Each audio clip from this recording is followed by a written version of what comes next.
before we get into this review, all I gotta say is, why the hell did I never get the chance to watch this movie?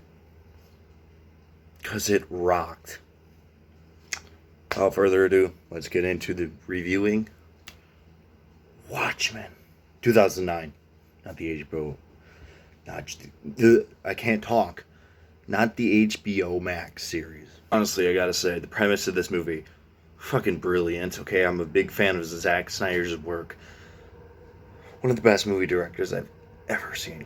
Honestly, the tone of this movie is right up my alley. It's dark, it's gritty, it's bloody. I fucking love it.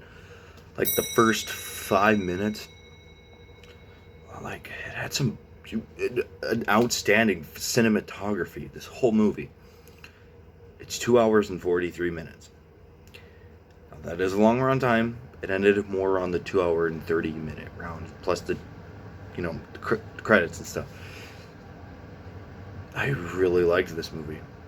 Now, I did have to watch like a recap video because I didn't necessarily understand the ending as much because it was all over the place, but I still liked it. I enjoyed it. Every character in this movie has their time to shine. It's like I said, I can't believe I've not watched this movie. The fight choreography is a little outdated for today's standards. To me, it's still hit though. To me, because I felt like Zack Snyder knew his direction and knew how he was going to develop these characters. And some of these characters, Rorschach, one of the most badass characters I've ever seen put on the screen. I can't believe literally, I missed out on so much about this movie. Like, I don't understand, because this movie fucking rocked. Especially Rorschach. Holy shit. And his dark, gritty voice, like, it sounds like Batman.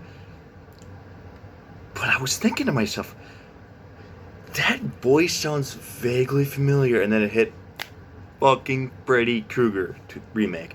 Not Robert Englund, not even close. We're not here to talk about Freddy Krueger, but still, I do think his performances. Freddy Krueger's underrated. Hate me if you want. But I was surprised. His performance in here is Rorschach. Wow. Phenomenal. I'm a huge fan of Patrick Wilson too, and I did not know he was in this movie. And when I saw he was in the cast, I'm like, oh, he must be a side character. He's fucking Night Owl #2. So, okay, let me just give you the premise of this movie. So, a war is coming, and basically, these old group of superheroes, because vigilantes aren't getting respected as much nowadays as they did back in the day. So, they're kind of vigilantes all over kind of the place, like Rorschach, for example. He's actually wanted for killing somebody, but he didn't. The jail scenes with Rorschach were freaking phenomenal. Oh my god. And basically the premise is, the beginning of the movie, one of their crew members dies. So spoilers ahead. And that ends up being the character, the comedian. I thought that was a really weird name, but so on. It ends up getting revealed that the person who was in Watchmen, in the group, one of the characters ended up being the villain of the whole movie.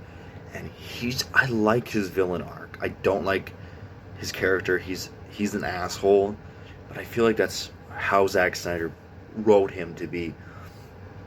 And I personally like that. I like his arc too, because mostly villains nowadays, they don't really have a story or a good story arc. They just are there on screen just to be there. But this, like, I can see both sides, because at the end they're kind of divided about how the world is viewed, and I really like it. It's a very different superhero movie, and I just can't believe I have not seen this way earlier than I should have, because I should have saw this movie fucking 5 years ago. This movie was great, honestly. It was so good. Now at the end, it's a little all over the place, but Dr. Manhattan is another good character too. But it's just how he, like, technically, if you really think about it, the villain won. Because he's killing millions to... I don't really know how to explain it, but he's killing millions to save billions. And balancing the world peace, because he thought that mankind would not fear each other anymore. That right there alone is the most badass villain arc. Holy shit. Awesome. But I can also see Rorschach's side, because he's just like, well, I don't believe in what was the word he used? He was like, oh, I don't believe in compromises. And he kind of just walks out, and he's like, the truth needs to get out there. And honestly, I myself, I'd probably be going with Rorschach. Not just because he's a badass, but one, I'm a huge fan of the truth, and I feel like some of it needs to be out there in this world, even though it might cause a lot of issues. People know about a certain event that happened. The greater good. You know what I mean? But like I said, I could see both sides. And Rorschach ends up suffering from it at the end, because he does die. Man, was that an emotional scene for me, but I just enjoyed the living hell out of this movie. I think it took a very unique turn and take, not just on this limited comic book series, but on the whole superhero genre of all time. This is one of the most different superhero movies you will ever see. So I honestly highly recommend it. So guys, if you guys like my review, I'm going to be reviewing Captain Marvel and the Marvels this week. So I will see you guys in those videos. Peace out.